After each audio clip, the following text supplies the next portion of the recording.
Good morning. It is Monday, January the 10th. I'm Shane Seeley, and this is the CBC Morning Report.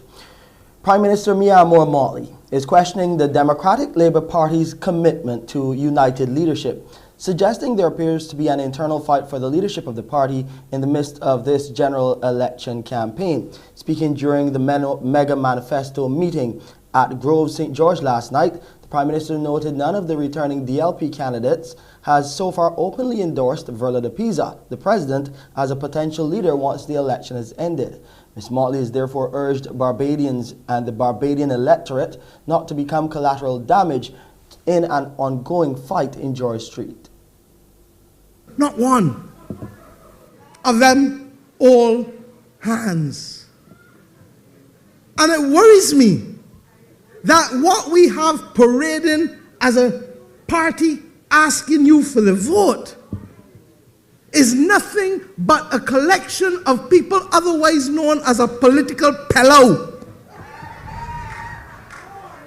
A little bit of this and a little bit of that and a little bit of this. A political 1, 2, 3.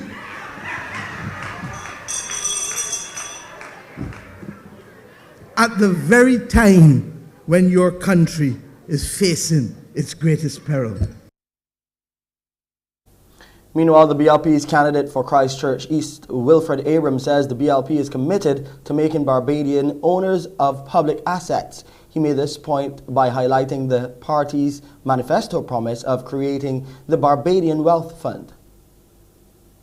This fund will put unused government lands and assets to work, using them as stakes for equity and more significant developments. And the fund will be legally owned by anybody over the age of 18. What we're saying, they've got enough crown lands out there doing nothing. People complain about them all the time. They're overgrown. We do nothing with them. This is the opportunity now for us to think outside the box. Let us put those lands to good use. So imagine the government going into business with a credit union. We provide the land, you put up the solar infrastructure, you put up the solar farm, and the credit union now starts to get a serious return, and their members get a return. Meanwhile, opposition leader and the Alliance Party for Progress candidate for St. Michael's Central, Bishop Joseph Atherley, believes he has the solution to housing problems that many Barbadians are facing. In addition to abolishing land tax, he says if elected, his government will grant land to people seeking to build their own homes, and interest on housing loans will be covered under an app administration. Bishop Atherley spoke to CBC while canvassing yesterday. Will involve the government giving land to poor people in Barbados. Part of the problem is that you don't have access to land. If you have access to land, then you have collateral that you can use at the bank. You can get a loan. So we're coming from 3 or 4 different aspects. One, the Alliance Party will make sure that people who are seeking to have their own houses, people at a certain level, will be granted the land, state land, lands which the government owes. Okay? In addition to that, because you now have that collateral, the government will be facilitating you in getting those loans from the bank. Loans come with interest payments attaching. The government will also pay that interest on loans that people acquire from the bank for the purpose of house building.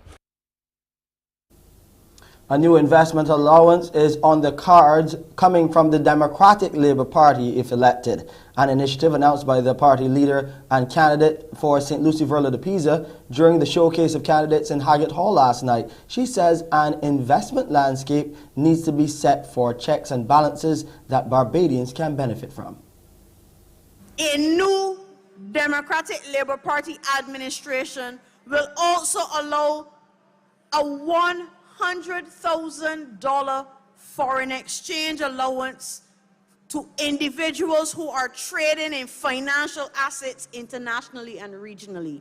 And why that is important is because there really is only so much you can invest in Barbados.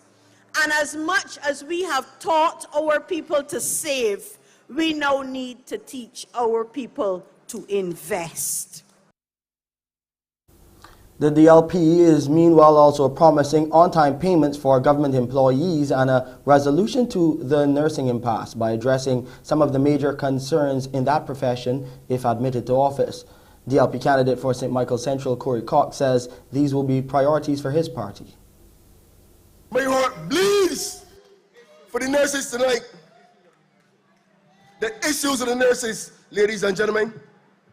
A new Democratic Labour Party administration will provide the nurses with the conditions of work, uniforms and equipment, compensation that they have been agitating for.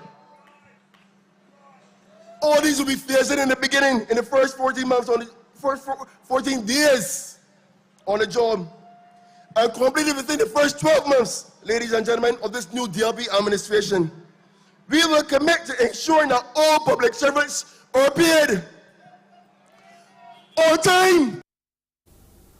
Coming up next in our COVID-19 updates, an examination of the healthcare system and the QEH and the impact or possible impact of the Omicron variant. Stay tuned.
With the advent of the fourth wave of COVID-19 fueled by the rapidly spreading Omicron variant, many people are asking, is this the straw that will break the back of Barbados' healthcare system? This straw includes a record number of daily COVID-19 cases. It could also result in a record number of people seeking medical attention in the coming days at the Accident and Emergency Department of the Queen Elizabeth Hospital. Now, the QEH Director of Medical Services, Dr. Clyde Cave, answers those questions here with us on the Morning Report. He has this to say in response to critics who are convinced the healthcare system and by extension the QEH is on the brink of collapse. It is always a possibility, and given the worst case scenarios, we're going to have to be working in uncharted territory. The last wave severely strained us. We could have broken, but we didn't. With this one, I think we will find different ways given different severities of the disease. As you pointed out, the Queen Elizabeth Hospital has always been a football tossed around by, the armchair critics who always know a better way for us to do things until they become personally affected. And then they come up, to the hospital demanding things that they have been criticizing us for attempting to provide as best we can. I can say that I have been very proud that so far the staff has always risen to the occasion. When we talked last time about Delta, we were anticipating failure and it did not happen. I can't tell you that I have every confidence because every situation is new. What I can tell you that I have every confidence that we will try our very best and that there are many dedicated doctors, nurses, down to cooks and orderlies who make up our team who will do their very best for the most severely affected patients in Barbados. However, the QEH director admits the level of service will not be the same as what is normally expected. He's urging people seeking care to be patient as there will be longer waits, especially in A&E. When people present to A&E, there are going to be different levels of triage so that we can treat the most needy, the most ill, and unfortunately, many of those who have lesser degrees of urgency are going to have longer waits. And we know right now that waiting in a crowd is not something you want to do. So we encourage everyone to call ahead to our help desk who can help with pre-registration. We're setting up additional reception centers when you get to A&E so that the most ill and needy can be seen first. But things are going to be different. It will be different to the service that the Barbadian public has expected. Time now to look at those COVID-19 numbers, and a total of 342 new cases, 149 males and 193 females were recorded by the Best dos Santos Public Health Laboratory on Saturday, January 8th, from 1,833 tests conducted on that day. The positive cases consist of 58 individuals under the age of 18. The number of people in isolation facilities stands at 115, while those people who are in home isolation amount to 2,919. Under the National Vaccination Program for COVID-19, the total number of people with at least one dose is 156,698, while the total number of people who are fully vaccinated stands at 144,805. Authorities in the Chinese port city of Tianjin have begun a citywide testing campaign of its 14 million residents after a cluster of 20 children and adults tested positive for COVID-19, including at least 2 with the Omicron variant. Yesterday's announcement came as China stepped up its zero-tolerance COVID-19 strategy in the run-up to the Winter Olympics, which are set to commence on February the 4th. Doctors are reporting at least 2 new infections of the Omicron variant in Tianjin. It's a few hours' drive from Beijing, where the Winter Olympic Games are due to start next month. The new cases have emerged despite the government's so-called zero-COVID strategy. Our correspondent, Katrina Yu, has more from Beijing. The main problem for Chinese authorities is its proximity to Beijing. It's only about 3 hours drive away, or 1 hour by high-speed rail. There is a lot of frequent commuting between the two cities, and Beijing authorities are on high alert. They're anxious to make sure that there is no outbreak in the capital before the beginning of the Beijing Winter Olympics on February the 4th.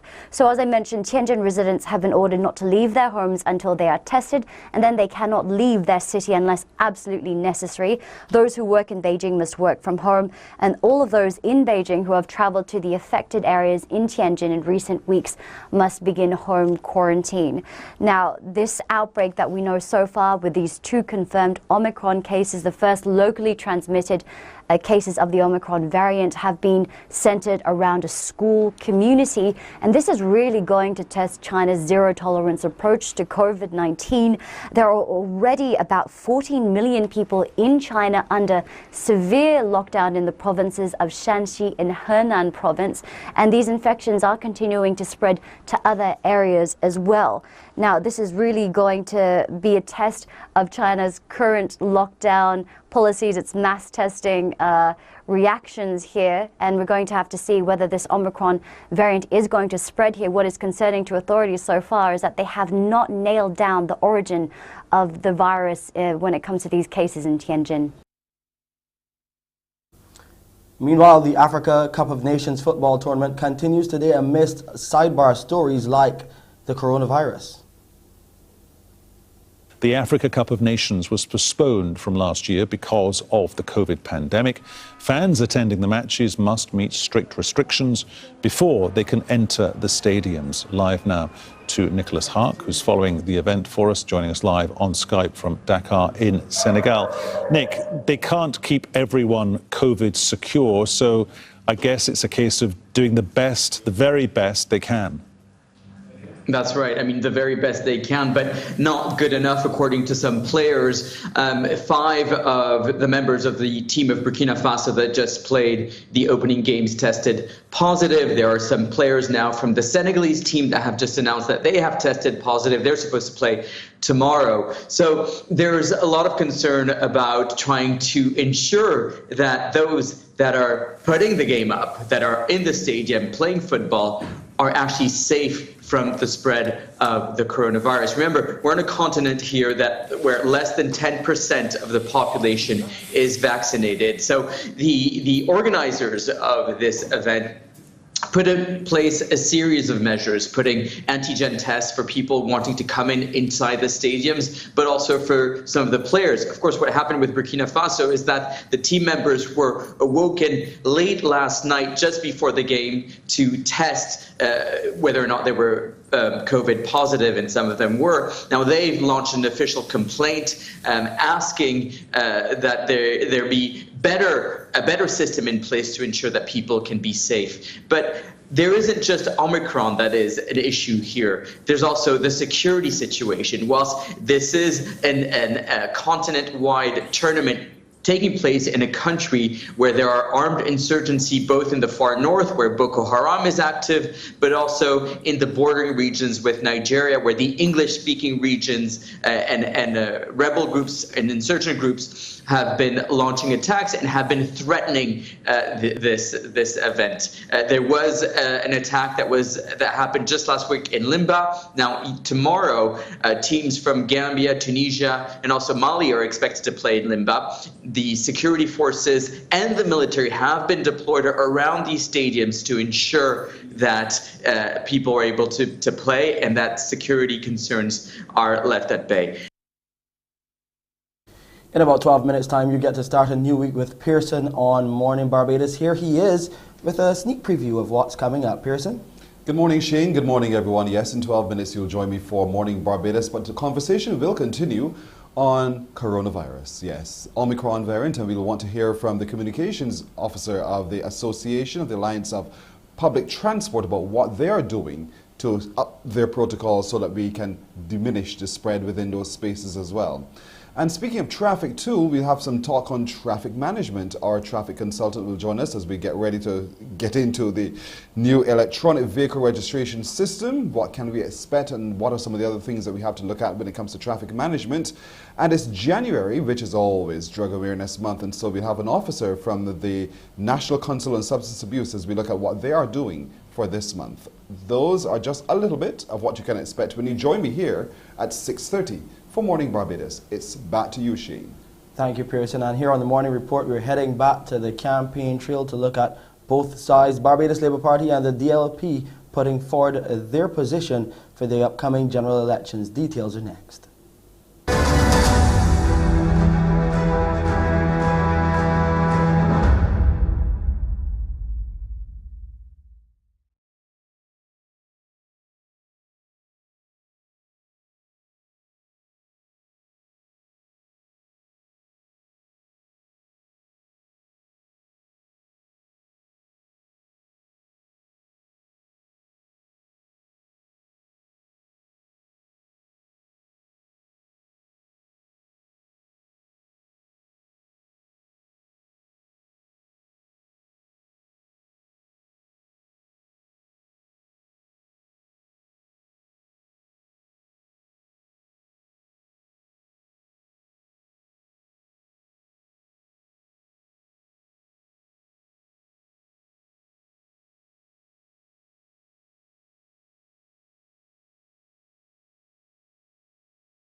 Back on the election trail, Barbados' High Commissioner to Canada and the former St. George North MP Glenn Clark is urging Barbadians to compare the last 3 years under the Barbados Labour Party to the 10 years prior. According to Mr. Clark, what existed between 2008 and 2018 was a failed government, which resulted in 10 years of neglect for the people of St. George. He was speaking during a BLP spot meeting in Workman, St. George, in support of the party's candidate there, Dwight Sutherland.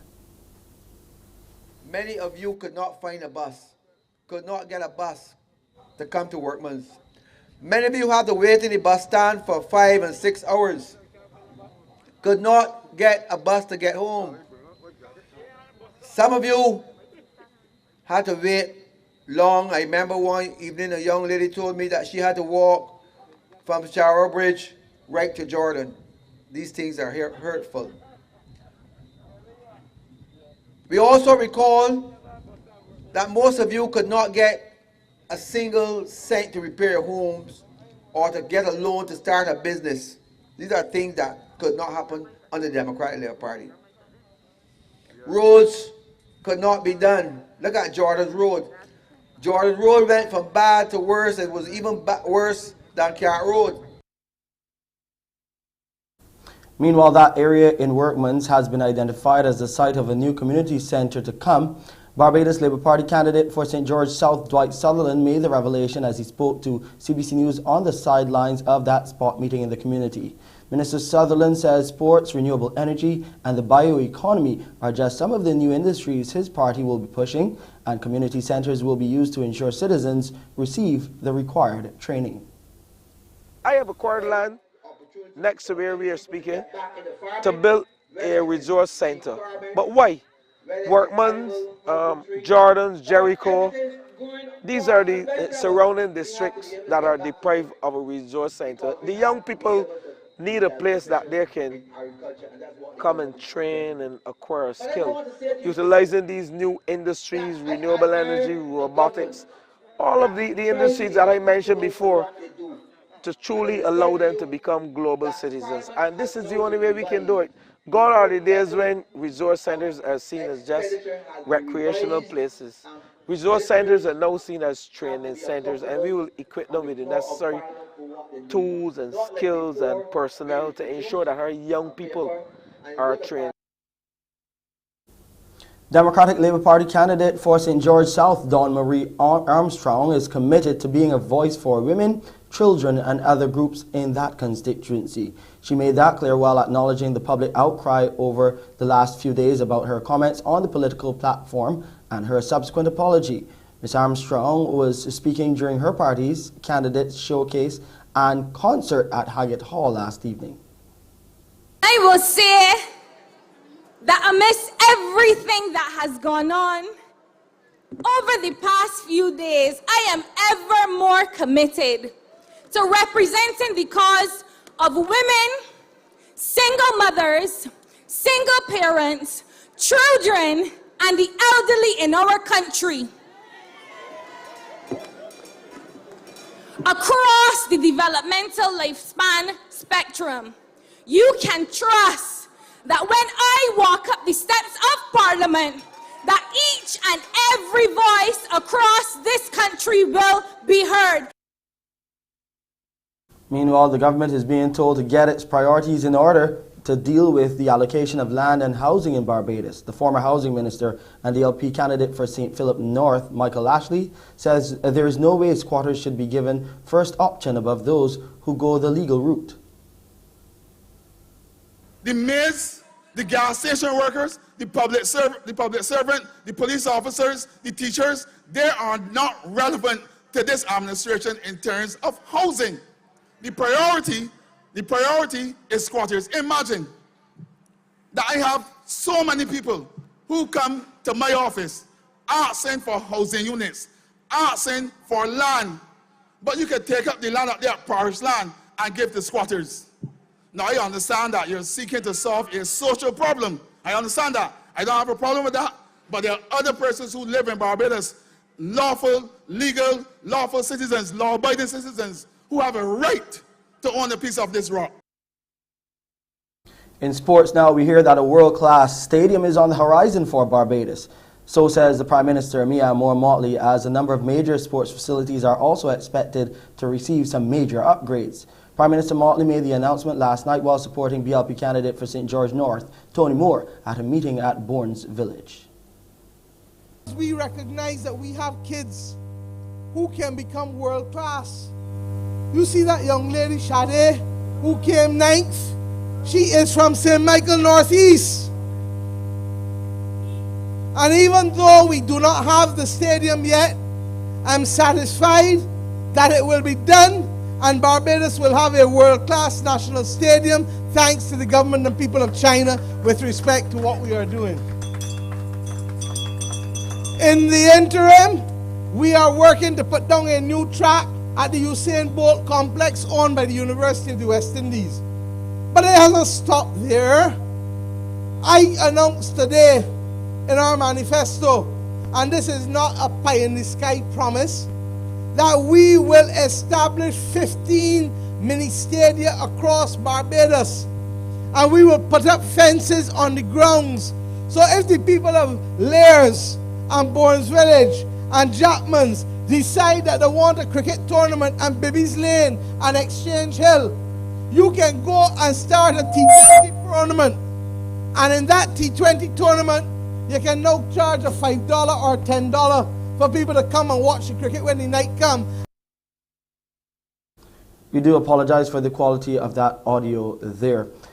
After falling 7 runs short of a century, his West Indies debut, that is, the Barbados and West Indies batsman Shamar Brooks says he'll learn from that error that led to his dismissal. Brooks scored a player of the match 93 off 89 balls with 9 fours and 3 sixes as the Windies came out on top in the first one-day international against Ireland in Jamaica by 24 runs. Words can't express, but at the end of the day, it was my first game, and I'm still happy with the score that I got. It's just unfortunate I didn't get those 3 figures. In hindsight, now looking back on it, I probably should have stayed on the front foot.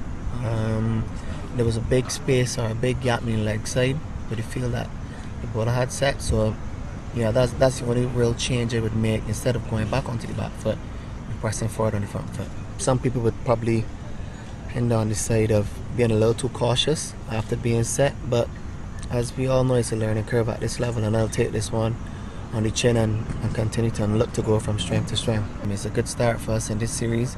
It's always good to start with a win and pushing those out in front. And looking forward to the other 2 games. Hopefully we can do what we did today and come up with another win in the next game as well. Unfortunate to be dismissed there with that umpire's called. That's sports. Time now to look at the weather. The temperature is 25.3 degrees Celsius. Outside is cloudy and slightly hazy. It's feeling slightly cooler, 24 degrees Celsius, and there's a nice breeze blowing. The relative humidity is 69% right now. The barometric pressure is up to 14.8 millibars, and those winds, as I spoke about, are coming out of the east at 32 kilometers per hour. We'll see a high tide this morning at 9 minutes after 10. The low tide will be just after 5 o'clock in the afternoon. Those seas are moderate in open water with swells peaking at around 2.5 meters and holding steady. A small craft and high surf warning is in effect for above normal sea swells. Today in Barbados, we'll get a mix of clear skies and clouds with a few brief scattered light showers. And tonight, we'll have some cloudy periods with a few light to moderate showers. And here's a look at the international weather forecast.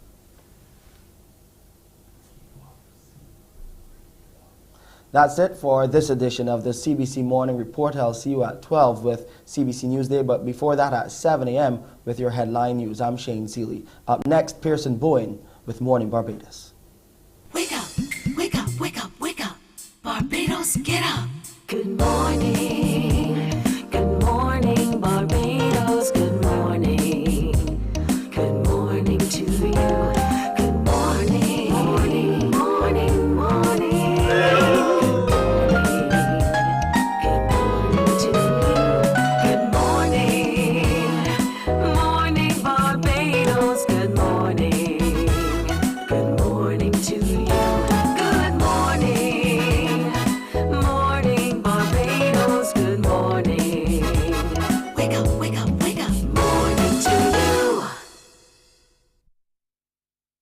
Oh, I join in saying that to you as well. Morning to you. Good morning, everyone. Welcome to Monday, January the 10th, 2022. Got it right, didn't I? 2022 indeed. Thank you so much for waking up to be with us here at Morning Barbados indeed. Welcome to those of you here at home in Barbados watching us on your traditional TV screens.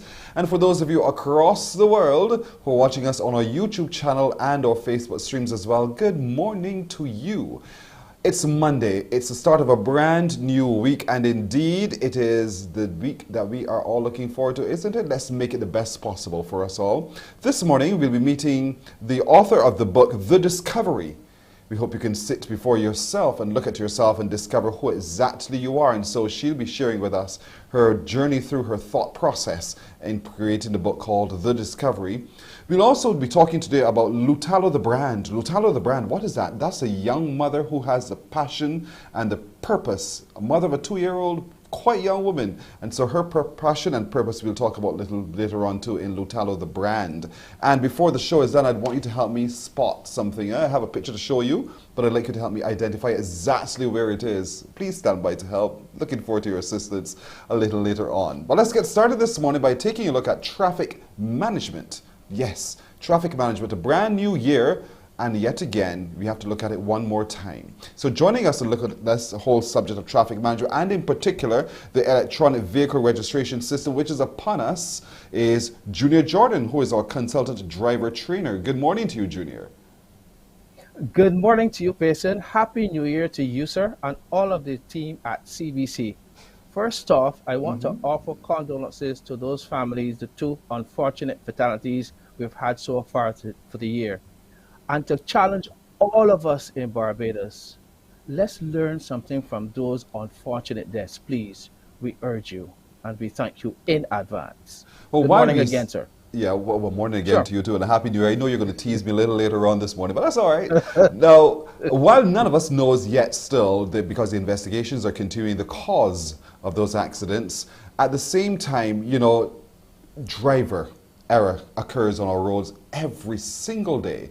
What are some of the common driver errors that you see that we can really truly avoid should we pay a little bit greater attention? You've just mentioned the word, actually, attention.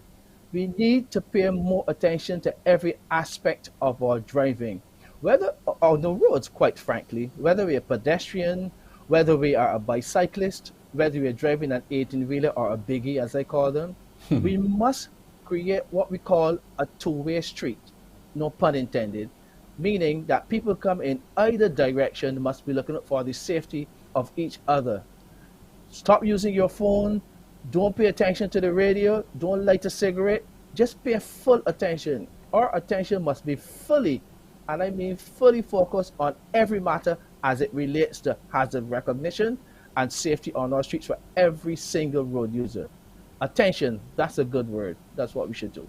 You know, you're quite right. Just yesterday afternoon, I got this startle yesterday because I was going in one direction and a vehicle coming in the opposite direction, and just as we passed each other, I heard bang! It ran into the back of the vehicle in front of it, suggesting a lack of attention, perhaps, or perhaps a mechanical breakdown in the vehicle in front, because sometimes some people hit the brakes and no indication that you would have adjusted your speed or that you were actually stopped or stopping. That is true. We need to be fully attentive, but a rear-ender seems to suggest very strongly the person can stop suddenly, that's right. But if we keep what is called our following distance as correct as possible, i.e., for every 10 kilometers we drive at, we calculate 1 vehicle distance. In other words, if you're driving at 30, the closest you should be to the person ahead of you is 3 vehicle distances. Therefore, even if that person brakes aggressively or stops suddenly, in normal conditions, we should have time to stop. But we must continue to pay attention to all of our surroundings, doing what I call the 360-degree scan. That's important every second we drive on our streets, every single day. Which means that our mirrors must also be adequately positioned, I suppose. Absolutely. The number of people who sometimes drive with the mirrors tucked in, the ones on the outside, and some vehicles don't have a rear view mirror. Absolute madness. What we need to do is to position our mirrors that we can see the end, just the end of the vehicle. You don't want to see yourself when you look in the mirror because it gives you a wider expanse to see people coming up behind you closer. And indeed, I'll also recommend the newer vehicles have what I call semi-convex mirrors. And sometimes you see written on the bottom of them, objects in mirror are closer than they appear. But I recommend for the persons who don't have that kind of mirror, apply what is called a small blind spot mirror on both mirrors. And this gives you the impetus to really pick up ahead of time anybody coming closer to you, either from your right or your left, or indeed from behind. So we need to deal with these little things, and they will help us tremendously. There's so much one has to remember to do while sitting at the wheel of a vehicle, constantly looking all around you, constantly looking straight ahead, checking this and checking that. But it's all part of road safety. Speeding is also one of the critical elements of road safety we need to be mindful of. And so we have the introduction now of the electronic vehicle registration system, of which speeding is a part. What do you know of this new system, and what can you advise us about this new system? First of all, I am made to understand the reports suggest that there will be 8 overall in the country. There's one already located. I'm not sure if it's operational as yet. But the EVR, the electronic vehicle registration, really is designed to check for illegal vehicles. There it is, right? For illegal vehicles driving without taxes paid on our streets. And it will be able to record those vehicles because it will have a sticker on it that the system will pick up going in either direction. But this has serious, very serious implications for our traffic congestion and operations. Because I'm reliably informed that there are between 20 and 30,000 unregistered vehicles in this country. Those are staggering figures for a country that has a population, vehicle population of between 130 and 135,000 vehicles. But it has further implications legally. If perchance one of those unregistered vehicles hit a vehicle that's registered and even leaves the scene, the victim could be saddled with his own expense at repaying his own vehicle. And that's why insurances are always paid first before we get to pay the taxes. Of course, not commercially. The citizens don't pay taxes anymore on the private vehicles. But we need to make sure that every single time we get behind the wheel of any vehicle, whether it's our private vehicle or whether it's commercially, and I want to say this to make sure that our vehicles are fully legal. We should check for the date it was registered in our own personal capacities. But most importantly, pay attention to what I'm going to say now, people. In a commercial setting, especially vehicles that are multiple driver driven, we must, the managers, the CEOs, the foremen, or the people responsible for the taxes and the insurance of those vehicles must be on point and up to date. Let me give an example. Let's say, for example, the taxes and the insurance will expire a Saturday, a Sunday, or a holiday. We must ensure to get those taxes and insurances paid before the Friday. Because if you're going to wait until the Tuesday or the next available day, even driving that vehicle to the location to pay the insurance or to pay the taxes is illegal. And therein lay the challenge. And that's why the EVR system is apt, and I take my hat off to the various ministries involved in their implementation. But more importantly, we must pay attention, I mean full attention, to driving defensively, i.e. defensive driving includes, without doubt, making sure that you're legally right, your insurance, your tax, and your license. The main challenge, and I've known this have happened in Barbados already, where people's vehicles have been hit and the other person who hit them left the scene. And as I said previously, the victim was saddled with their own expense at repairing their own vehicle. So this is a good system. Of course, we will probably get some people saying, Barbadian parlor, not me boy. I know I pay my taxes, I go in another road. The thing is, we must recognize we have a responsibility for our own actions. And I've said this before, and I'm going to repeat it. 3, 4, and 5-year-olds do not drive vehicles. People over 16, 17, 18 and going up in age, we must be responsible. We must know what we are doing is incorrect. Therefore, we must set the example for the young people. And legally, we must be doing it right, because that system, I am certain, will trap a lot of those people who hitherto would have tried to get away without paying the insurances and, most of all, the taxes necessary. I know you've been monitoring traffic monitoring systems across the globe for years now. And so Absolutely. Give us a sense of how it works. So there is an unregistered, uninsured vehicle goes by and it's captured. What happens next? Now, what happens next is that the police, the ministry, and the relevant agencies will be involved through their computerized system, their database. So let's say XXXXXX is the number passed through Waterford Bottom, and the taxes are not paid. The system overhead, the gantries, will pick up because I'm made to understand there'll be a special sticker on the vehicle that the mechanism will pick up on the vehicle as you pass and will be relayed to the database in the various agencies. And then they will know that XXXXXX is illegal, and they can make the necessary arrangements to have you, due process, prosecuted, and so on. But before it gets to that stage, let me reiterate, we must be responsible for our actions, and legality counts for every single thing, more likely than not.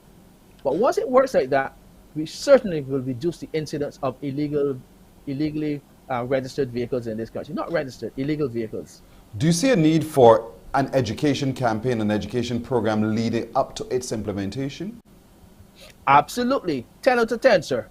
I am certain that all of the agencies involved would have, if not already conceptualized, but in all aspects, an education program, not only on television like CBC, Mornin Barbados, and all the other avenues, but the electronic and the printed media, they must also all join in, because the more information that is given and is disseminated, the more people will see it and understand it and then act accordingly. It is absolutely critical that that program is implemented long before the actual use of the systems themselves, the EVR systems. Knowing how we are as a people, either one, we want to take the shortcut, we want to duck and hide. You know how it works. Yes. How do you see it being able to really truly be as effective as one would want, given that it's not everywhere?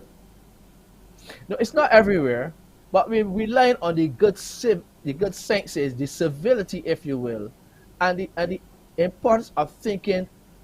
Mr. Price at Compromise School used to say, and I remember distinctly, do it right. He's a former principal. Do it right simply because it is right. And I think that once we understand that as adults, we must get to the semblance of raising the standard for this year. And this is one such avenue where drivers and all road users can raise this standard. But I think that we will go a long way towards understanding that when it's used, we pay the full price for any infraction that we would have occurred.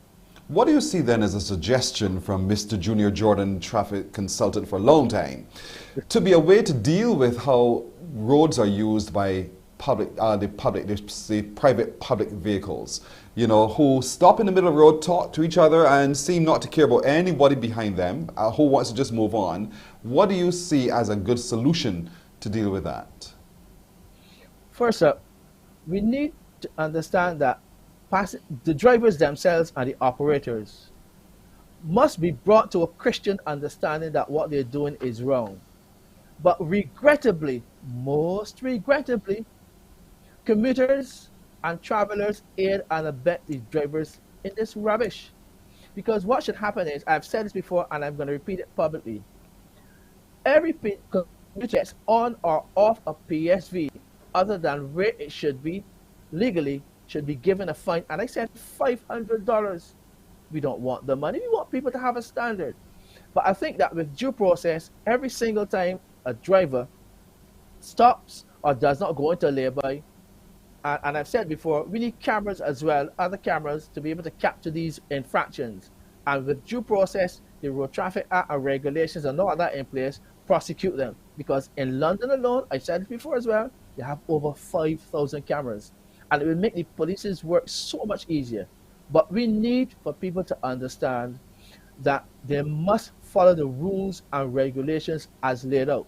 And it should not be aided and abetted by commuters. But that stopping opposite each other and talking is fraught with danger, and it delays people from going to their illegitimate appointments. Time is of the essence on our streets every single day. You're so right. That's a good point to which to end time.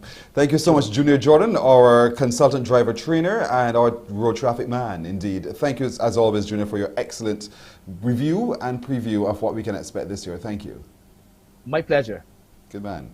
Junior Jordan right here with us on Morning Barbados. We're going to take a break right here. When we come back, we'll be talking to the Association of Operators of Public Transport about some of those things, plus Omicron variant, after this. Morning, morning, morning. Good morning. Good morning to you.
Morning, morning. Good morning. Good morning to you. We are 12 and a half minutes to go to 7 o'clock here on Morning Barbados. This today, Monday, January the 10th, 2022. Let's turn our attention now to the Association of Operators of Public Transport. We know there's an Omicron variant, you know there are protocols in place, and you know, with the capacity to be able to do what they do every day in moving mass number of peoples across Barbados, how are they adapting and adopting the change? Joining us to talk a little bit more about that is Communications and Information and Marketing Officer with AOPT, Mark Haynes. Mr. Haynes, good morning to you. Good morning, Pearson, and Happy New Year to you and Likewise. Thank you, Mark, and the very same to you. Thank you so much for agreeing to be with us this morning. Yes, nice one. All right, a couple of things we want to start. Let's start where we last stopped with Junior just a moment ago. Behavior on our roads by operators of public transport. What can we do and what can we expect about curbing that kind of bad behavior? Well, first of all, if I have to address bad behavior, it's something on which my organization is strong and in which I personally strong. And we are not regulators. We are just an organization. We can only urge and beseech persons to do what is correct and to follow the laws of Barbados. And we always do this. We are always relentless that the laws should be followed to the letter of the law. And where workers are doing things that are not in conformity with the laws of Barbados, we always encourage them to do what is correct. We do not encourage no kind of bad behavior whatsoever. But as you know, we are in a society in which bad behavior now permeates Barbados. And these persons who are working, some of them in the sector, are members of this society. So we have a cadre of persons who are from the same bad behavior society of which all of us are part, that we shall make an effort to try to stand it out. I think it's just a small group of persons whose behavior is not in keeping with norms, and therefore we are making a concerted effort to rid ourselves of those personalities who do not intend to change one way or the other. But in terms of lawlessness, it's something which cannot be encouraged, and we are born for law and order. And certainly I am very strong on this. I am a disciplinarian, and I do not believe that people should just behave as they like. There must be laws, must be obeyed at all times, because what happens is you bring the organization into public disrepute when you seek to behave in a manner that is not the norm. You know, in large part, you know, a lot of us are appreciative of the generosity of some of the operators of those vehicles. We recognize the assistance they render to other members of our community, but at the same time, we are frowning upon those moments when they figure they can take things into their own hands. And I'm glad that your association is urging them to be mindful of other road users and to not frustrate other people who are either in the vehicle or who are in vehicles behind them, around them as well. Now let's look at this Omicron variant. I know that you have already, your operators have already put protocols in place to ensure that you comply. This one, we're told, is far more contagious. So naturally, the opportunity for its spread is even greater. What assurances can you give to the traveling public this morning that the AOPT has been very much on top of this, and what exactly are you doing to calm our fears and concerns? Yes, I can respond immediately. We are making a concerted effort to maintain all the current protocols as laid down by the Ministry of Health and Wellness, and many of the workers in the sector are mindful. I'm not saying every single person does everything right every single time, but for all intents and purposes, I think what I have recognized that there is many persons have pulled up their stocks, as it were. They realize how precarious this disease is, and they are making a concerted effort to maintain the protocols. And that is the wearing of the mask correctly, both over their mouth and their nose, and sanitizing their hands and so on. We also implemented a system on some of the vehicles, not all of them, because of the configuration of the vehicles, they can only have we can have dispensers. So when the commuter gets on the vehicle, he or she sanitizes his or her hands. And some workers have undertaken on their own accord, and by our even decision them to work down services as commuters disembark from the vehicles, and the vehicles are taken to the various sites to be sanitized, and this is done by the ministry itself. So as you sit down and you pick up, you sanitize, because we understand how precarious this disease is, and we do not know where it will go, but it does have the propensity to worsen if not if protocols are not kept in place. So we are preaching protocols, we are advocating protocols, we are not going to let our guards down. This is the time now to really keep our guards up, because we hear about you as you supporter person. You spoke just now about these variants that are on their way. God forbid it, if they were to come, it would overburden an already burdened system, which we hope will not happen, but we are prepared for any eventuality. But the protocols is the key here, and we have to be guided by the Ministry of Health and Wellness. And the COVID-19 unit has also reported, Mr. Chapman, for instance, has reported some months ago that he has seen some improvement in this sector, and it was glad when he said that. But of course, everyone doesn't do what he or she's supposed to do at all times. We have a problem here with some of the commuters. If you ask them to fix their mask, some people become very irritant and they want to use obscene language. Our position is, if a commuter intends to get on a vehicle, and if he or she refuses to put on his or her mask, leave that commuter where he or she is. I think it's better for God to 50 than to put yourself in a situation, because what happens is, if that commuter is allowed to get on, he puts the others at risk. So you can't have that in the place. People have to be disciplined, and you have to go by law and order. You know, at the same time, you're looking at revenue versus, and the opportunity from that versus the lack of revenue and what you are losing as a consequence. So what kinds of sessions do you have with your operators so that they understand that they do have the power in their hand to refuse a client, a customer getting onto those vehicles if you're going to put my operation at risk? Well, you could call people into sessions, you could have separate meetings with them and so on, and try to sensitize them to the situation, how serious it is. I think for the most part, most workers in the sector do understand that this is very precarious. There's no question about it. And the majority of them are in conformity with the rules. I'm not saying all, but we are making, as an organization, making a concerted effort to ensure that everyone is in conformity with all of the protocols. The key thing here is, Pearson, is that of the maintenance of protocols. Once we follow all the protocols, even as a society, we can get over COVID, but this requires a national education. I do not believe that everything should be punitive. Like when it first started, people say, "Oh, this body should be, you should penalize this person and that person," because when this first came up, It was a new situation.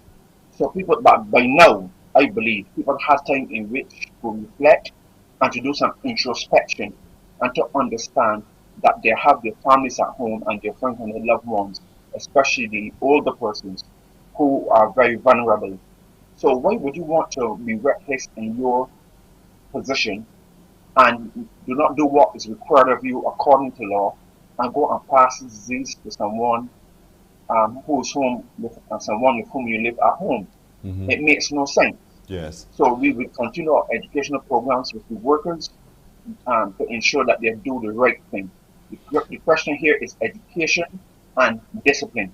Yes. Yes, the revenue aspect of it, the revenues are down by virtue of the fact that we are at 70% capacity, but the wearing of the mask properly affixed over your nostril and your mouth, that is one crucial thing. Sanitizing your hands is another. Sanitizing services in the vehicle, that is another. Those are key areas that because we are guided by the Ministry of Health and Wellness, we take our cues from there. And by extension, we educate the workers in the sector to do what they are supposed to do.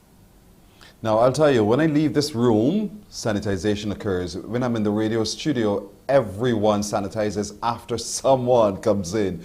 I don't know how practical is it for you when you're commuting every single moment for you to be able to constantly have a sanitization campaign on so that bus empties, sanitize before the next load comes in. How practical is that?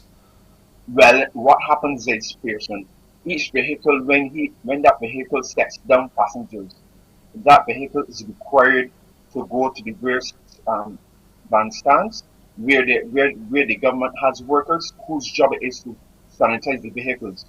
This is what the ministry has put in place, and we ask the workers not to circumvent this rule, but to be, be in full um, be in conformity with the rule.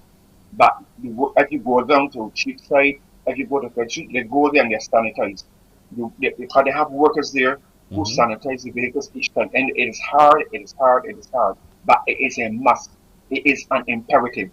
It is an imperative that we cannot allow to let our guards down on. It has to be done because we understand that this disease lives on services.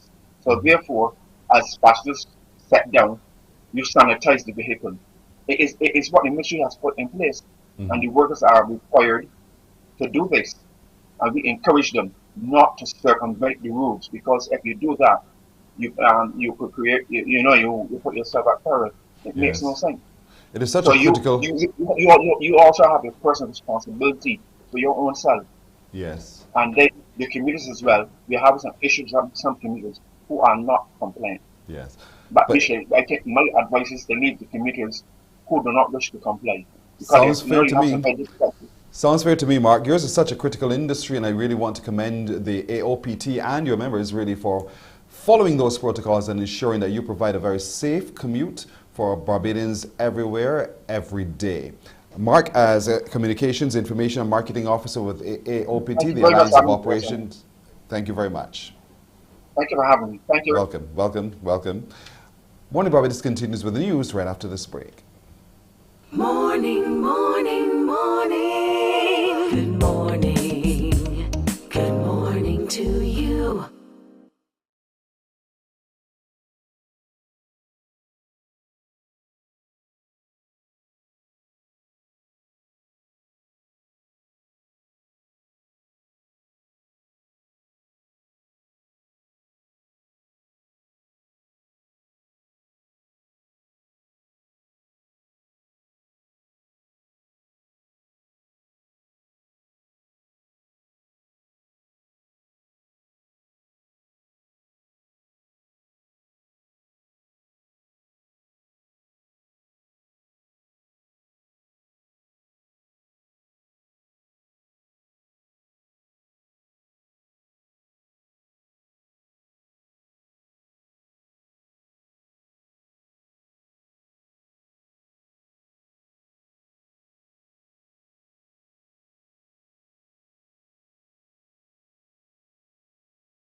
Morning, morning. Good morning.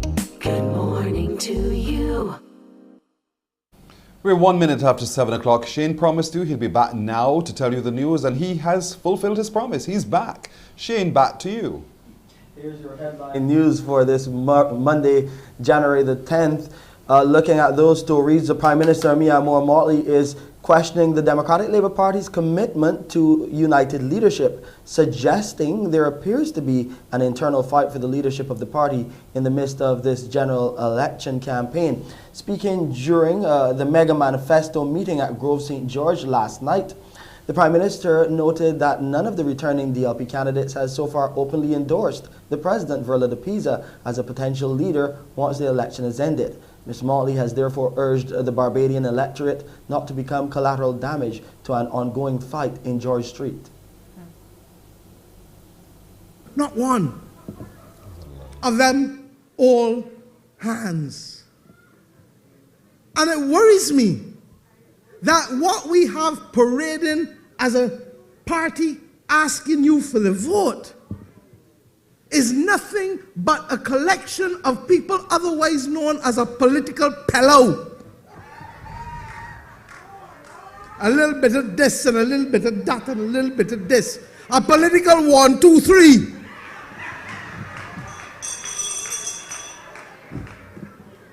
At the very time when your country is facing its greatest peril.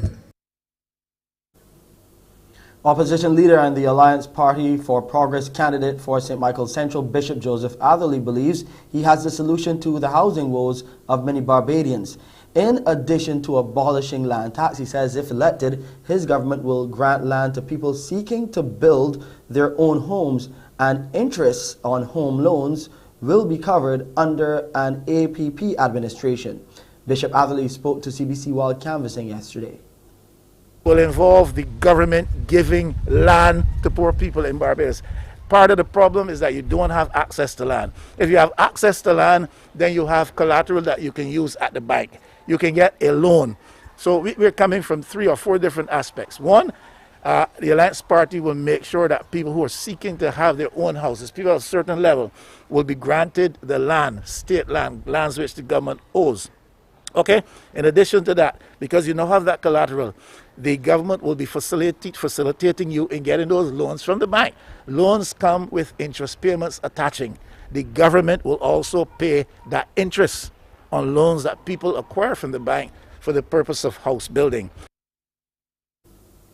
A new investment allowance is one of the proposals on the cards coming from the Democratic Labour Party, an initiative announced by party leader and candidate for St. Lucie Verla de Pisa during the showcase of candidates in Haggett Hall last night. She says an investment landscape needs to be set for checks and balances that Barbadians can benefit from.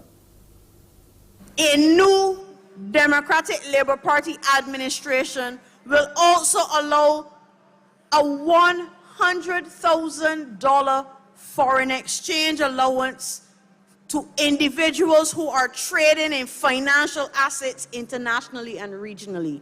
And why that is important is because there really is only so much you can invest in Barbados. And as much as we have taught our people to save, we now need to teach our people to invest. In other news this morning, the Director of Medical Services at the Queen Elizabeth Hospital is responding to critics convinced the healthcare system and by extension the QEH is on the brink of collapse. Dr. Clyde Cave had this to say in light of the hospital's readiness for the 4th wave of COVID-19 being fueled by the rapidly spreading Omicron variant. It is always a possibility, and given the worst case scenarios, we're going to have to be working in uncharted territory. The last wave severely strained us. We could have broken, but we didn't. With this one, I think we will find different ways, given different severities of the disease. As you pointed out, the Queen Elizabeth Hospital has always been a football tossed around by, the armchair critics who always know a better way for us to do things until they become personally affected. And then they come up, to the hospital demanding things that they have been criticizing us for attempting to provide as best we can. I can say that I have been very proud that so far the staff has always risen to the occasion. When we talked last time about Delta, we were anticipating failure and it did not happen. I can't tell you that I have every confidence because every situation is new. What I can tell you that I have every confidence that we will try our very best and that there are many dedicated doctors, nurses, down to cooks and orderlies who make up our team who will do their very best for the most severely affected patients in Barbados. And let's look at the COVID-19 numbers now. A total of 342 new cases of COVID-19, 149 males and 193 females were recorded by the Best dos Santos Public Health Laboratory on Saturday, January the 8th, from 1,833 tests conducted. The positive cases consist of 58 individuals under the age of 18. The number of people in isolation facilities was 115, while those in home isolation stand at 2,919. Under the National Vaccination Program for COVID-19, the total number of people with at least one dose is 156,698, while the total number of people who are fully vaccinated stands at 144,805. And that's our headline news for this Monday, January the 10th. I'm Shane Seeley. It's back over to you, Pearson. Shane, thank you. Our time is now 8 minutes after 7 o'clock. We'll take a break here. When we come back, our good decision of the day. Morning, morning, morning. Good morning. Good morning to you.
Morning, morning. Good morning.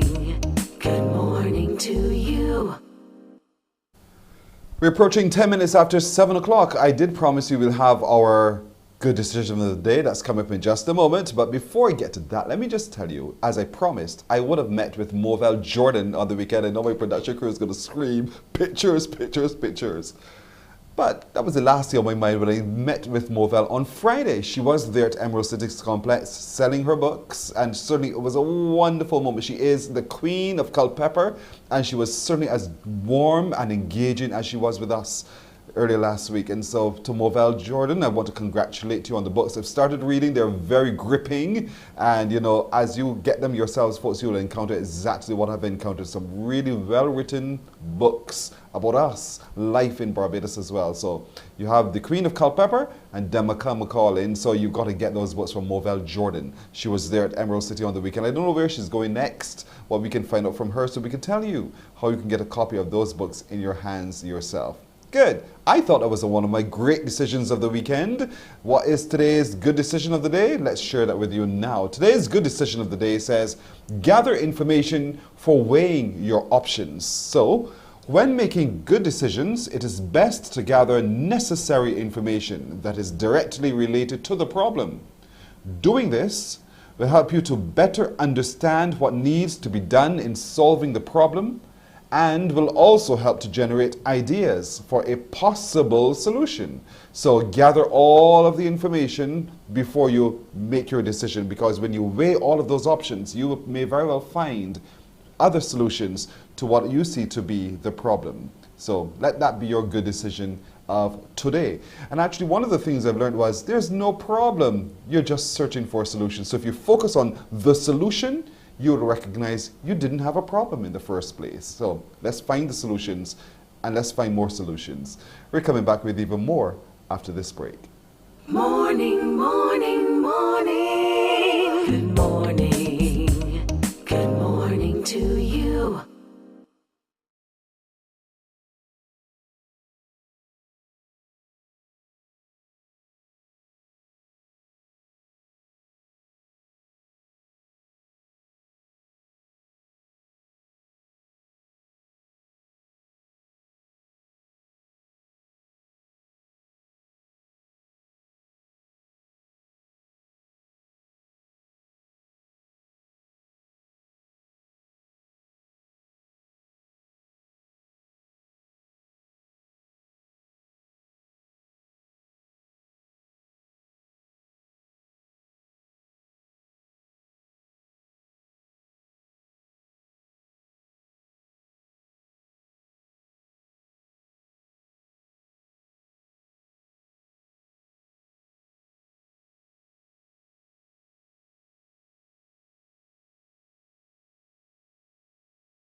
Morning, morning. Good morning. Good morning to you. All right, 13 minutes after 7. Now, you know we say all the time, every day is Mother's Day, every day is Father's Day, every month could be Drug Awareness Month, but in the month of January in particular, we spend time focusing even greater on drug awareness. We're happy to be joined this morning by Makeda Bourne, who is a Substance Abuse Prevention Officer with the National Council on Substance Abuse, as we look more specifically at this month and the activities surrounding the activities this month. Makeda, good morning to you. Good morning, Pearson. Good morning, Barbados. Thank you for having me You are very welcome indeed. What a month it is. Your theme is Strong Families, Stronger Nation. That makes a lot of sense. But for a lot of people, what do you think it means? Oh, well, for us at the NCSA and to other persons, we really want persons to understand that the fabric of the nation is sewn at the very level of the family. And that is why for the National Council on Substance Abuse, it is important that we target the families and we strengthen families, because that then will be the foundation that will build up our nation. And that is one of the reasons we are even focusing our counseling services on the families and supporting families with persons who use drugs or are addicted to a drug. A couple of things, drugs and families. I want to define those a little bit differently now for me, because we tend to think of a family as the traditional family, mommy, daddy staying within this locale called home, house. But then there's the community, which is also part of the family. Lots of people find shelter among other people outside of the house. So how are you intervening in such a way that those families, other than the traditional, are also strong? Oh, I'm so happy for that question. At the National Council on Substance Abuse, one of the things we have ramped over the years is our counseling program. Because we recognize that when a person chooses to use a drug, that the family is the entire household is affected by that. And I love the definition that we're not just defining the family as the nuclear family, meaning the father, mother, and children, but we look at the entire person within that household, the entire connection. And Barbados is one of those societies that our extended family are pretty large, and when something happens in one home, it affects all the different households. So when an individual comes for counseling at the National Council on Substance Abuse, what we do is we have programs for the the entire family circle.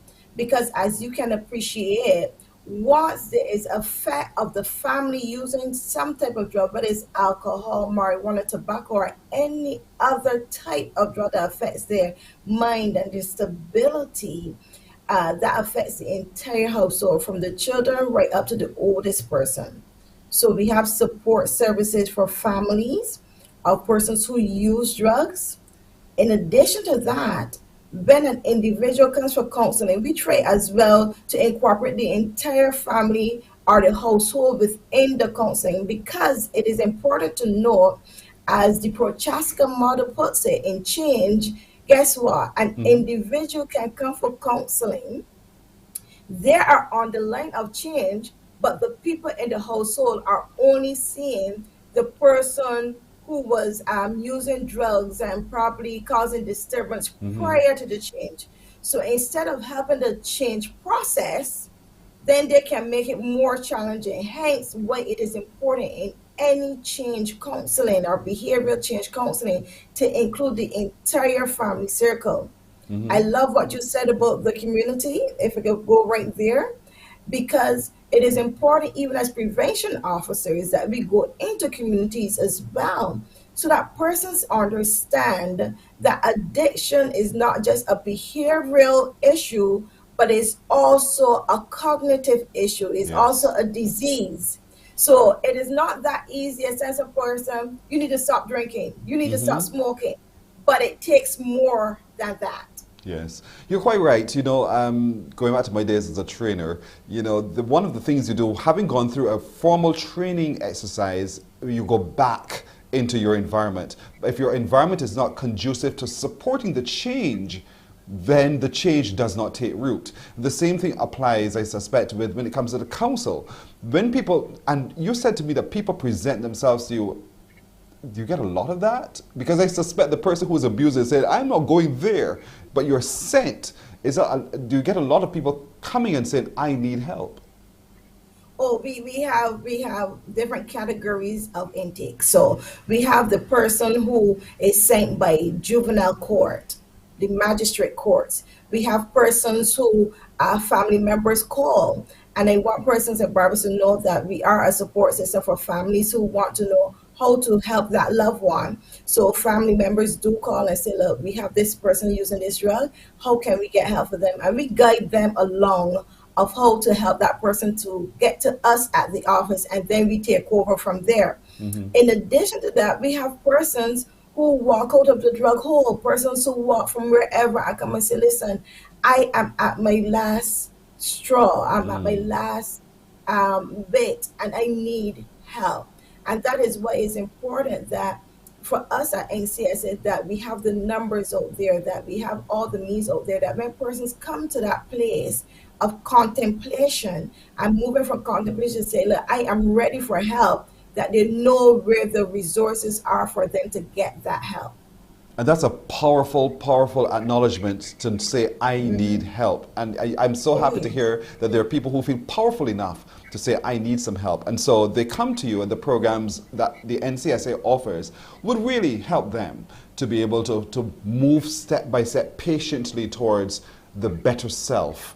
Now, you mentioned alcohol, drugs, tobacco, and oftentimes we figure those sound so mild. You know, people really, is that really abuse, or is it just a social construct that we've set up for ourselves? What do you say to people who think, that's just a drink? That is so excellent, and that is exactly what we have happening in Barbados, where a lot of persons, when it comes to alcohol, think it is not a drug. But based on international definitions, that a drug is anything that, when you choose to put it in your body, changes the state of your body, basically, and your mind and how it functions. You know, that is just a simple definition. That is a drug. And the ethanol that is found in alcohol is something that when put inside the body, it makes the brain and the body move slower. It is called a depressant. It's in the category of a depressant. In addition to that, when it comes to alcohol, the body, more specifically the liver, really cannot handle more than what is considered to be 2 drinks within an hour to to 2-hour settings for women. Again, that varies based on your size, your mass, etc. But outside of that, a standard drink, and if persons could think about, say, a shot glass or a wine glass, when it is poured at the correct level, that is defined as a drink. So when persons go beyond a drink for an hour, really and truly your liver cannot break down the ethanol within the alcohol. Hence, more of that is passed through the body. That is why persons then become what they call relaxed or loose after drinking the alcohol, and they would display behaviors that otherwise they would not.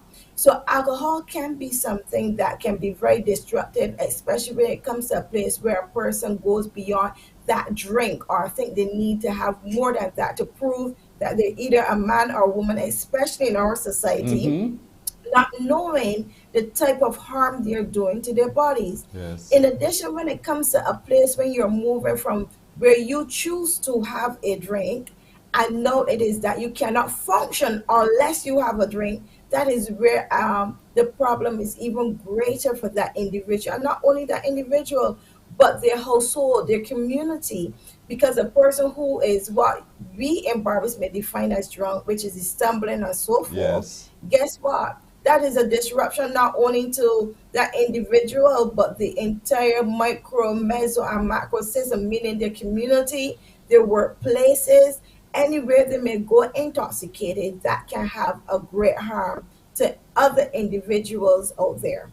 You know, McKinney, you're making me so comfortable this morning that you're competent and that there is competence at the National Council on Substance Abuse to understand and to be able to manage these situations. This is fantastic. I'm really loving this interaction with you. Now, you've done something before in the month, January 4th last week. You talked about the life on the gram, how social media influences children's behavior in the 21st century. That was one webinar you had. There's a webinar coming up tomorrow. And you're looking then tomorrow at what we do matters, the link between parenting styles and drug use. How can people watching this morning be a part of that upcoming webinar? Oh, thank you so much for bringing that up. Yes, we will be looking definitely at parenting styles, because in Barbados, a lot of persons believe that shouting or hollering or taking on that authoritarian style means that, guess what? I am a parent, I am dominating, do what I say. But when you have children who have different issues and choosing to use a drug to probably what they say is relieve stress and other things, those styles don't work. And in this webinar, you'll be getting some techniques, some tools, some skills that you can tap into to help not only just your biological child, but your neighbors, the community, that child in the school, it doesn't matter. So to log on, please feel free to go on our website, which is www.ncsa.gov.bb, or feel free to call any of our phone numbers, 535-NCSA, 535-NCSA, or 535-6272 for more information. We're widely circulating the information on our Instagram, Facebook, all the social media you can think about. You will find us out there. And we want as many persons as possible that can log on to register as soon as possible, so you're not disappointed, to get that information to help your community, your family, that individual, that loved one, even that stranger that might need that information passed on to them. I'm going to use the word targeting. Targeting sounds so harsh at times, but you're really focusing on the family and building stronger families for a stronger nation. And I love the work that you guys are doing this month indeed. It is so critical to get it right. And so we want people to be able to go on to your social, go to your website, ncsa.gov.bb, to get to know more about the login details. It's going to be on the Zoom platform, and it's tomorrow starting at 6:30. So at the end of your day is a really great time to start another part of your day in educating yourself more about your parenting style as it relates to children who are people who are abusing drugs. And so it's so very, very important. Michaela, thank you. I wish this conversation could go on so much longer, but we'll be connecting more with you this month to talk more about the work of the NCSA as we look at this. We have the numbers, remember, they have new numbers for counseling services there. They're on your screen, so pay attention, pay attention. You can call 832-9120 or 832-9121. Those numbers are on your screen. If you want some counseling, if you have a need and you're experiencing emotional and psychological problems owing to substance abuse, call those numbers any time of day. 832-9120 or 832-9121. Write them down, know them well, put them in your phone, speed dial very quickly if you need that help, emotional or psychological help for people of substance abuse. Makeda Bourne, thank you. Thank you so much for joining us this morning. Best of luck. We want people to join the webinar tomorrow on Zoom. Go to the website ncsa.gov.bb, ncsa.gov.bb, and get the login details. We'll post it too on our social media here on Morning Barbados as well to assist you. Thank you, Makeda, and all the best in the full month. Thank you, Pearson. Thank you, Barbados. Have a wonderful day. Thank you so much. Before we take a break, do we have the video that we can share with folks now a little bit more? Okay, we'll take that break right here and we'll come right back with more on Morning Barbados. Morning, morning, morning. Good morning. Good morning to you.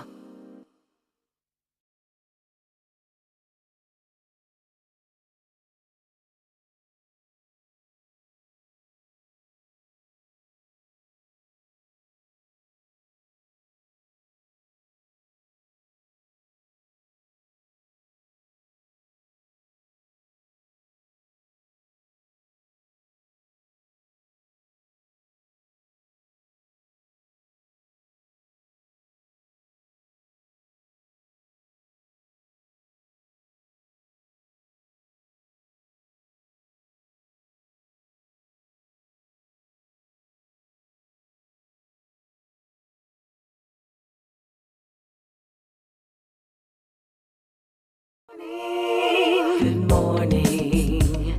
Good morning to you. 28 minutes after 7 o'clock now, let's turn our attention to Lutalo the brand. Lutalo the brand is a brand operated by a young mother of a 2-year-old, young woman indeed, and yet still she's making quite a big impact. Her name is Letitia Hunt. Letitia, good morning to you. Good morning, Pearson. Good morning, Barbados. How are you doing today, Letitia? I am okay, and you? I'm well, thanks. You are fearless, Letitia. Let's talk about it. You are fearless by Lutala. Let's talk a little bit about the brand, the name, and tell us about the concept behind Lutala, the brand. Okay, it all started with Get Fit with Letty that I started back in 2016. And I was doing workouts to better myself, and at the same time I was helping friends take the same journey basically. And they told me, you know what, you could help others to do this. So I took it up and created Get Fit with Letty. Now Lutalo is an African name that means warrior or fighter, and I saw this as a description of myself. So I wanted to portray that through my brand, so that is how I got Lutalo the brand. It is a brand centered around health and wellness in a holistic way. So we are just not looking at your physical, but your mental and your social aspects as well. So it sounds quite involved. So let's break it down then. So once we come to Lutalo the brand, you walk us through a program. Is that how it works? So you tell us exactly what you want. We cater specifically for you because everyone has different preferences, different goals, different budgets. So we cater specifically for you. We look at your dietary needs, any injuries, any underlying health issues, your budget. Like I said, if you have children and you need something that could work for both of you, we look at all of these things because I'm in the same position. I go through it. So how I help myself, I look to help others, because you don't want that persons want to do something and think that they don't have the tools to do it, but I show them that you can get started. When you get started, you'll be able to find a way to make it work and continue and reach your goal. You say that you started it to motivate and enable young women, and by example, naturally the family, but you offer this to not just women alone. Correct. I offer it to children and men. everyone. I cater to everyone and specifically for them. Detox, because detoxifying is also a part of what you offer. Yes, we do natural juice cleanses, so it's all natural using fruits, vegetables, and we use water such as alkaline water or coconut water to add to our detoxes. We also do using the fiber from like lemons, oranges, so that it will help you to pass your digestive system to work properly. So all these things we use naturally. Everything is natural. Listen, how long have you been operating this now? Lutalo the brand Yes. or Get Fit with Letty? Lutalo. Well, Lutalo the brand was launched last year. This I decided to take it on in a holistic way because you just don't want your physical to be right. You want your mental to be right, because if anything goes wrong with your mental, automatically your physical will come down. So I decided to do this last year around October, and that's when I officially launched Lutalo the brand. So far, so good? Yes, please. I want people to look at this young face. She's only 26 years old with a 2-year-old boy. And so, you know, you're doing all of this and you're doing it so well while still also doing your regular 9-to-5 day, Monday to Friday, almost any time of the year work as a member of the Barbados Fire Service. How are you balancing all of this? Well, my brand helps me to do my job properly or more effectively. So it's gelling together. Even though I still am a mom, I have to make time to make sure that my son is to his milestones, that he remains active, that he still does his schoolwork, and we have quality time. So all of these things, I just portion out my day. Say today, when I leave work, I'm going to take my son to ride his bicycle. I'm going to take him to the beach. I just set out my plan that I would do what I have to do. If it doesn't happen, I don't be too hard on myself, because I can rearrange my time to make it happen. You take some stunning photographs as well. Modeling is a part of your consideration? No, please. I'm sure somebody watching today is going to say, we want her. She has some beautiful photographs right there indeed. As a fire officer, member of the Barbados Fire Service though, you know, you see you, beauty and brawn as all of that as well. And so Fitness by Letty as well is what you also do. So how within this pandemic are you able to do Fitness by Letty?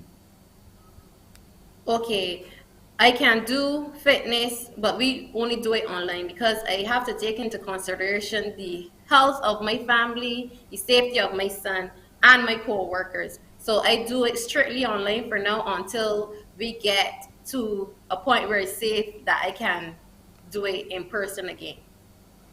Because I have a lot of persons to consider. Do people say you're too pretty to be doing all of this? Some persons. You know, there are people who think that way. Yes, please. But you just don't judge a book by its cover, because anyone can be a firefighter, anyone could be a fitness instructor, as long as they are equipped and have the motivation and have their mind completely there. Anyone can get it done.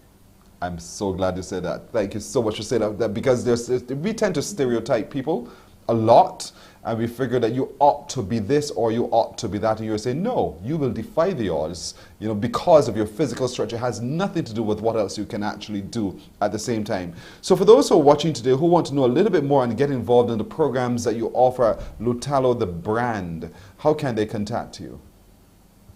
They can contact me via WhatsApp at 282-7554, or you can email me lutalothebrand@gmail.com, or you can visit my website www.lutalothebrand.com.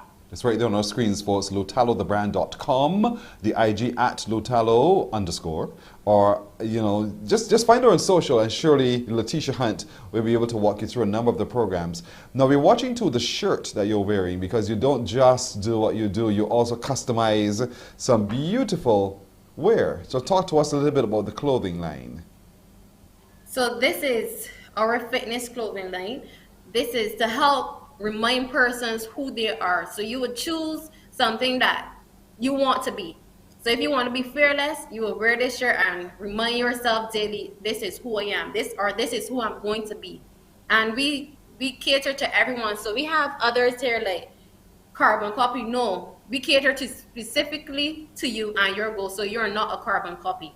We have other shirts. Fitness is a vibe. So where else to vibe but doing fitness? And we also have Lutalo body, what it means to have a Lutalo body. So you eat clean, drink your water, use your protein, have a balanced diet, stuff like that. We also have apparel for children, which was inspired by my son. And this also reminds children of who they are, help motivate them and push them. Because sometimes persons tend to tell children that they can't do something, but we as parents, we can help instill these excellent words and descriptions to our children. So these are another way that we try to motivate our customers. So you as a parent can have one and a matching one for your little one or your significant other. So at Lutalo, the brand, you can find children's wear, you can find adult wear, and of course, you have those shirts in men's sizes as well, and not just the baby tees that you're wearing there now. No, please. We have catering for men, women, and children. What about the fabrics that you use to make your shirts? We use 100% cotton or dry fit. So if you want to work out in it, you can. And it also goes nicely with a jeans pant. So it's either casual or you can use it as your gym attire. You said dry quick? Dry fit. Sorry. Oh, dry fit. I'd be there for a second. It's dry quick. Like, really, I want to hear that fabric. And you know, my production crew said clearly I don't exercise, so I know nothing about that particular brand, you know, but nonetheless, everyone now gets to know about it. You can go to lutalothebrand.com and you can search and see the particular message that you want to wear. Wear what you believe. And that's what you're trying to say here as well, because in wearing what you believe, you become what it is that you're trying to tell others about yourself. But most of all, get involved in the program. I see too that you're offering too some face soaps, exfoliating pads, and a whole host of other things. So let's talk a little bit more about what else that you offer at Lutalo the brand. Okay, so we're currently in the process of launching our skincare. So right now I have a few persons testing it to give feedback, and I currently use it on my face as well. So we're hoping to have that launched by February. And we also have some exfoliating pads that helps with blood circulation and just give your skin that smooth feeling. Wow. So in February, you will see the launch of the different soaps. You've really put a lot of thought, Letitia Hunt, into this brand, Lutalo the brand. And, you know, this love of yours, when did it start? I mean, here it is, you're 26 years old, you're a fire officer, a mother of a 2-year-old. When did this process of loving what you do and moving it to this stage, how did all of this come about? Okay, so in terms of fitness, I was always an active person, but when I got to UB, I wanted to remain active while maintaining my studies. So when I was in school, I used to play football, and when I got to UB, I played football for a little bit, but I still wanted to remain active. So I decided to start the gym. And after that, I was like, I'm loving this. And that's where it all began. Wow. Seeing the results also kept me motivated, so that's how I began to channel it. To become a fire officer, it started with an incident that happened when I was a bit younger, and I saw the impact that the fire officers had on my grandmother especially, and the persons within the neighborhood when they arrived. And I was saying to myself, I want to be part of something like this. So I applied, and I didn't get a reply until I was at UB. And I completed my studies. Sorry, I applied at UB and I got a reply when I was working at an insurance company. And they asked me if I'm still interested, and I said yes. So I left my job to do this venture. And persons questioned it. They wanted to know, why did I leave my job to become a fire officer? But it's something that I wanted to do. I wanted to help persons. So here I am helping persons with my brand, and I'm helping persons with my job. So it all in all make me really happy. This is fantastic. I'm happy with you. And our social media activists are also happy with you this morning. Some are saying, you know, the sky is yours. Go for it, young lady. And so we want to also be a part of the wind beneath your wings, Letitia Hunt. And so we want to encourage everyone to go to the website lutalothebrand.com. lutalothebrand.com. That's Lutalo, the brand.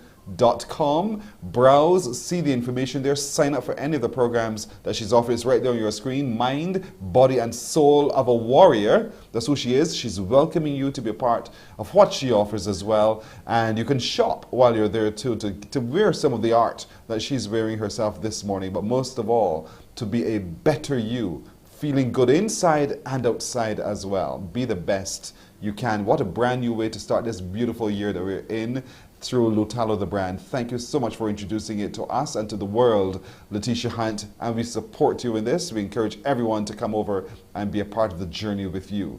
Thank you so much for joining us this morning. Thank you. Have a great day. You're very welcome, and you do too. Thank you. There she is. Beauty and brawn.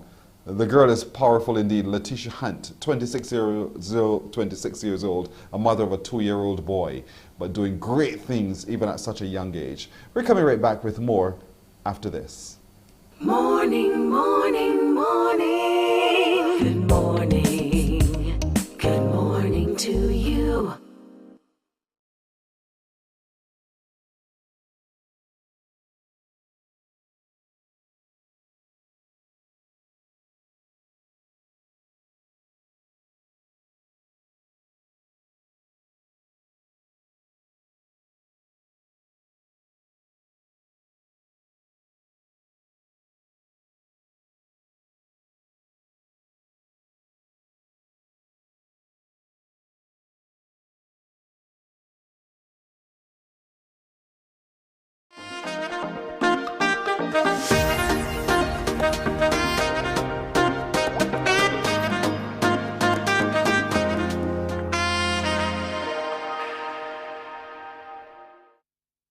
"17 minutes to go now to 8 o'clock. Don't forget, I have something to show you a little later on. I'd like you to help me identify exactly where it is. I don't know, my production crew has put this together, but you together with me, we'll work it out, right? We will work this out together. So stand by for that opportunity coming up a little later on. Let's turn our attention now to our next chapter. People are writing, and you know I love that fact because people are reading, and I'm glad to know that so many of you here on this island, you are consuming by purchasing and supporting our literary works. And so this morning, let me introduce you to Crystal Maloney. She has written a book called The Discovery. Crystal, good morning to you. Hi, good morning, Pearson. Good morning, Barbados. Thank you so much for joining us this morning, Crystal. Now, you got me fascinated by the title alone, The Discovery. Let's talk about what's in this discovery. What are we discovering? So, The Discovery is actually a journal, and it is about identity and discovering who you are, discovering purpose. And it's a journey basically on healing the parts of your life that may have been broken or hurt in the past, and then going on a journey of who you really, really are and loving who you are becoming. Why did Crystal Maloney decide she wanted to write this journal called The Discovery? I've always loved writing. As a child, I used to write, used to journal, write short stories, and I actually got the love of reading from my grandmother. And so I would always borrow books from her to read, and then she would exchange them and give me something else to read.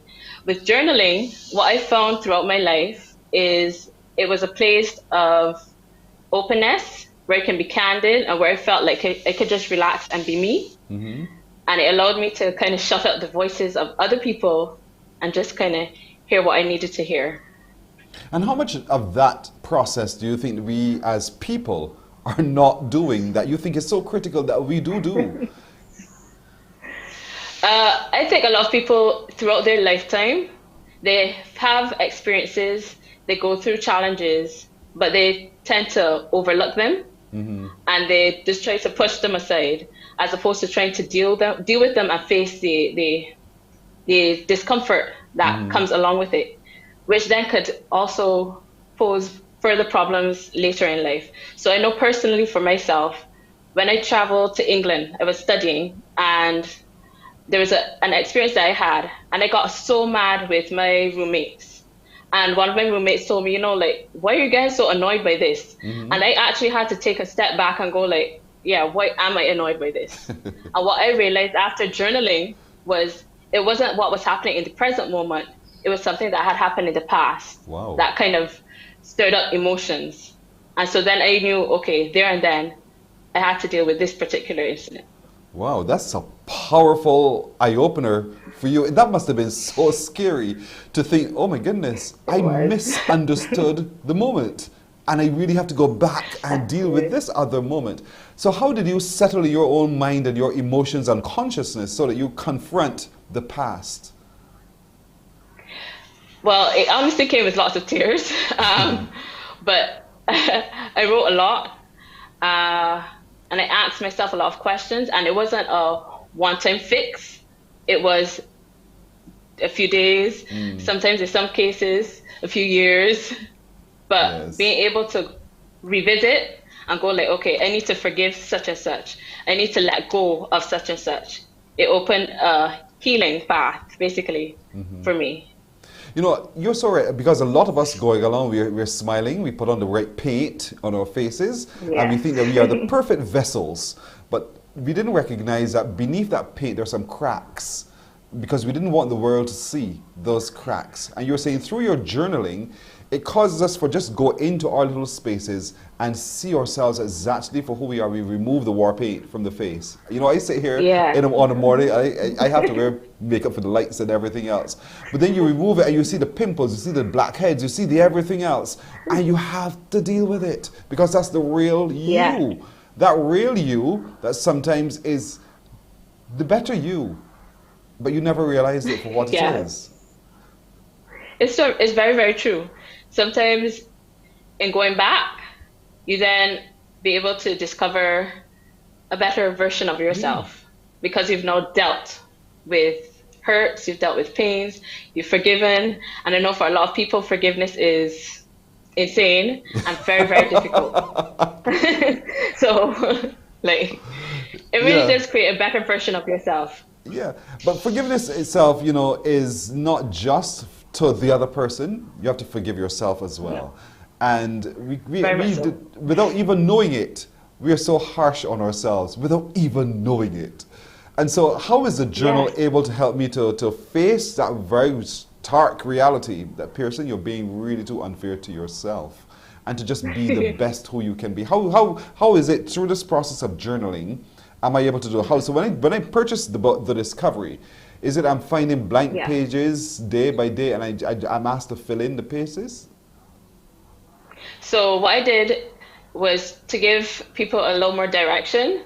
I allowed blank spaces so that you can do whatever you wanted to do. So if you prefer to draw using words, if you preferred to just sketch how you feel, there's that space. But there were also prompts which kind of focused on asking you direct questions. So the things like, who am I? There is, who does God say I am? Loving who I am becoming, which is an important part. Like, yes, I've been through such and such, but this does not mean that I'm ignorant. This does not mean that I'm broken. It just means this is a part of my story, but I can grow from that part of my story. So it has these prompt, inclusive parts of the journal, which gives the person a little more directions. You're asking me to stop and think, Miss Maloney. You're asking me, who am I? And I'm going to sit there and I'm going to go, and you know, the first thing a lot of people will go to is what we do, as opposed to who we are. And you're asking me now to just for a moment qualify who I am. And to be in my space where I say to myself, I'm just a little boy from St. Lucie. I'm just a little country and there's boy. nothing wrong with that. Yeah. There's You're nothing wrong right. with that. But because even in that humility, we're celebrating who we are. Yes. This is such an inspiring book, The Discovery, you know, and as it says, we're discovering who we are, but as we're discovering who we are also, I suspect, discovering who other people are too, because no man is an island, we exist among other people. So Yeah. How is it a soft copy? Is it what is it? How is it presented? Is it a hard copy book? What is it? It's purchased via Amazon, so it's a hard copy. I'll be bringing in copies as well. So if people wanted to place an order as opposed to purchasing from Amazon, then you can do that. So Crystal, talk to me a little bit about your decision to really put this between the pages of the book. Because, you know, you could have simply said, I'll just talk to my friends about this, and maybe if they get it, they get it. If they don't, so what? But you decided, I want to reach out and to help heal other people. Why? I generally like working with people, with young people in particular. So I'm accustomed to doing programs in schools, working with young people who may have been abused, who have other trouble issues. So that is really my heart. In terms of actually putting stuff on paper, it has been a long time in coming because I have written stuff and just kept it to myself. My husband gave me the extra push. So I did it actually whilst I was pregnant last year. So I did it last year and then decided to publish this. Yes. It is so good to hear somebody say it takes a good man behind a woman to make it happen. You know, oftentimes we think it's a woman who makes it happen for the man, but your husband was your impetus, and the birth of the baby? It's not 6 months. 6 months, so a she, you said, so it's a girl. Oh man, what have you now discovered as a consequence of having now to care for this little girl? I think she has now brought me face to face with other parts of me that I was not aware were actually there. And there are areas that I go, okay, I need to get better at because I want her to be better than I am. Oh, that's a powerful statement. And in the journal, The Discovery, is that also because situations will help to reshape us, whether it is the birth, the death, the new job, something happens that help to reshape how we see ourselves and we see life. So is that also encapsulated in the book, The Discovery? Yes, it is. So there's also a part that says the way forward. So it now gives you the opportunity to retell your story as is. So after you've gone through your process or processes, you're retelling your story. As is. So it takes you from crayon to perfume, as the song says, you know, where you're starting and then eventually become the adult. And through your discovery of who you are, you become the better, bigger you. That person now to manage themselves and to manage their situations, relationships included, in all that life has to offer. So where can people get a copy of the book? So you can go on Amazon. If you go to my Instagram page at Crystal Dodson Maloney, or you can go directly to Amazon and type in The Discovery, Crystal Maloney. You should be able to find the book, or you can contact me at 827-0736 to get your copy. 827-0736. 827-0736. Those are the numbers to call Crystal Maloney at. You can go on to Amazon and you can look for The Discovery, Crystal Maloney, and you'll find it there. Or her Instagram page is Crystal Dodson Maloney. Lot, right, y'all? Crystal Dodson Maloney. And right there you can message her as well. And let's get these books going. It's called The Discovery. It's a journal, but it journals with you. And that's what makes it so much more exciting, because you will see at the end of the journal the better you shining through. And that's because of Crystal Maloney and the work and the thought she's put into this. Crystal, all the best. I really do hope that people really avail themselves of this and find and discover who they truly are, created in God's image to be. And that being is what we all need today, because the world is crazy in itself. So thank you so much for leading us in this direction, Crystal. All the best. Thank you. Thank you, Pearson. Have a good day. You're welcome. You're welcome indeed. Thank you too.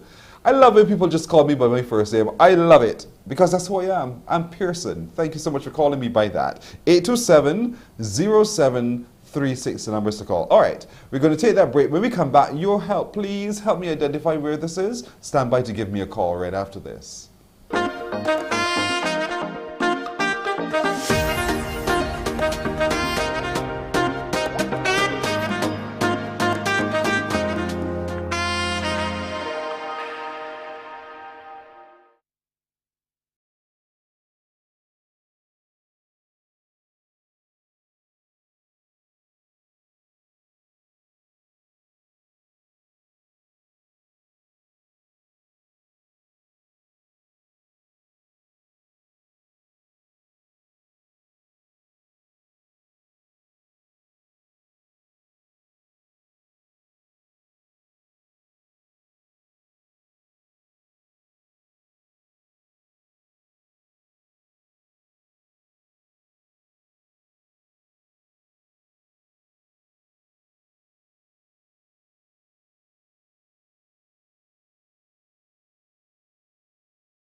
Morning, morning. Good morning. Good morning to you. So let's make this fast and sweet, fast and sweet. We only have 2 minutes, so don't dilly-dally. Call me now on 228-5562 or 228-5563. Where is this lighthouse located? Let's see how good you all guys are. Let's see how great you guys are. Where is this located? It's a lighthouse, I know, but where is it located in Barbados? 228-5562 or 228-5563. Tick tock. The grandfather's clock is ticking. So call me and tell me where in Barbados is this lighthouse located? Let's see how well you know this beautiful island of ours. And if you've taken time to explore it, that's a beautiful sky, isn't it? The landscape is fantastic. Love it indeed. So let's see who's on the line. Good morning to you. Hello. Good morning, hello. Hi, good morning. Where do you think this is? East Point. East Point? Yeah. Dead wrong. Nah, not at all. Not at all. Let's see if we get another caller who can tell me exactly where this is. Where is this lighthouse located? And I have the benefit of knowing now, so I can tell you whether you're right or wrong. But of course, I'll tell you for sure. So quickly, where is this lighthouse located? Good morning. Hello. Is it South Point? No. It is not South Point. 228-5562 or 228-5563. Where is this lighthouse located? One, quick, so I can tell you. Quick, good morning, hello. Morning, Pearson. Hi, where is it? How are you? I'm is well. it Christchurch? No, wrong too. Thank you for trying. Thank you for trying. Y'all don't know Barbados. You guys don't have a clue about Barbados. Let me tell you where that is. That is the Harrison Point Lighthouse in St. Lucie. Harrison Point Lighthouse in St. Lucie. Yes, indeed, it was built in 1925, as a matter of fact. And it used to just, I can remember seeing it, those, as the lights would swirl at night, you would see the lights going around. Yeah, I'm old enough to know that. Harrison Point Lighthouse. So hopefully tomorrow, and maybe very, very soon, we have another challenge for you. You got to know this island. You have to know it well. Thanks for joining us today, Monday. Thanks to my production crew. Our producers, Nadia Foster. Roll Ford is our technical director. Michael Sobers, sound engineer at Master Control, has been Tamisha Green. I'm Pearson Boyne. Looking forward to seeing you again tomorrow morning. Take care. Bye-bye. Wake up, wake up, wake up, wake up. Barbados, get up. Good morning.